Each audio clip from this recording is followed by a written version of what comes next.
ইতিহাস এই ফুসফুসের ক্যান্সারের ক্ষেত্রে কতটা গুরুত্বপূর্ণ ভূমিকা পালন করে? আপনি একজন ধূমপায়ী, চেইন স্মোকার, ঘরে বসে আপনার ওয়াইফের কাছে, আপনার শিশুদের কাছে, সবার সামনে আপনি একটার পর একটা সিগারেট খেয়ে যাচ্ছেন। এটা আপনি নিজে খাচ্ছেন, সেটা তো আপনি অ্যাক্টিভ স্মোকিং করছেন। কিন্তু যারা পাশে বসে আছে তারা কিন্তু প্যাসিভ স্মোকার বা সেকেন্ড হ্যান্ড স্মোকার। এই ধোঁয়াগুলো কিন্তু তার নাক দিয়ে কিন্তু ফুসফুসে যাচ্ছে, এবং এটাকে বলা হয় যে যারা প্যাসিভ স্মোকার বা সেকেন্ড হ্যান্ড স্মোকার তাদের 5 গুণ বেশি ক্ষতি হচ্ছে।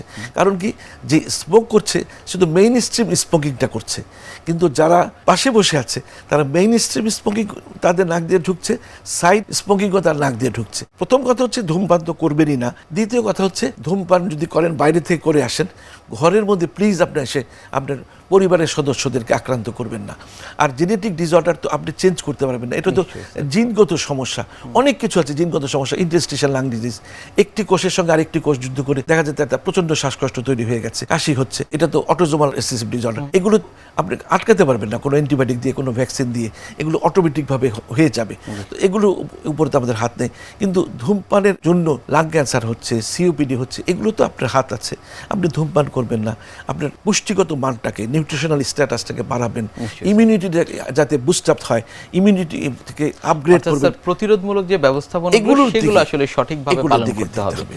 অনেক ধন্যবাদ স্যার আপনাকে আমাদের আজকের এই অনুষ্ঠানে আসবার জন্য। আপনাকে অনেক অনেক ধন্যবাদ। প্রিয় দর্শক, এতক্ষণ দেখছিলেন স্বাস্থ্য প্রতিদিন। কথা হচ্ছিল খুব গুরুত্বপূর্ণ একটি বিষয়, ফুসফুসের ক্যান্সার নিয়ে। আশা করি আমাদের এই গুরুত্বপূর্ণ তথ্যগুলো আপনাদের অনেক বেশি উপকারে আসবে। অনুষ্ঠানের পর্যায়ে দেখে নেব কি থাকছে আগামী পর্বে স্বাস্থ্য প্রতিদিন অনুষ্ঠানে। ফাইব্রয়েড ইউটেরাস আমরা যেটা বলছি, ইউটেরাসটা জরায়ু, আর ফাইব্রয়েড হচ্ছে এক ধরনের টিউমার, যেটা আসলে খুব কমন, মোস্ট কমন জরায়ু টিউমার হিসেবে এই নামটা পরিচিত, ফাইব্রয়েড ইউটেরাস। তবে এটা কিন্তু ক্যান্সার নয়, যে ধারণাটা অনেকেরই নাই যে জরায়ুতে টিউমার হলো, সবাই ভয় পায়, এটা শুনলে পরেই একটা ছোট টিউমারই হলো যে আমার বোধহয় ক্যান্সার হলো বা আমার জীবনটা বোধহয় শেষ। আসলে একেবারে সবাই ধরে নেয় যে টিউমার মানে ক্যান্সার, কিন্তু এটা হচ্ছে নন ক্যান্সারাস। যে দুইটা গ্রুপ আছে, বিনাইন বা নন ক্যান্সারাস হচ্ছে এই ফাইব্রয়েড।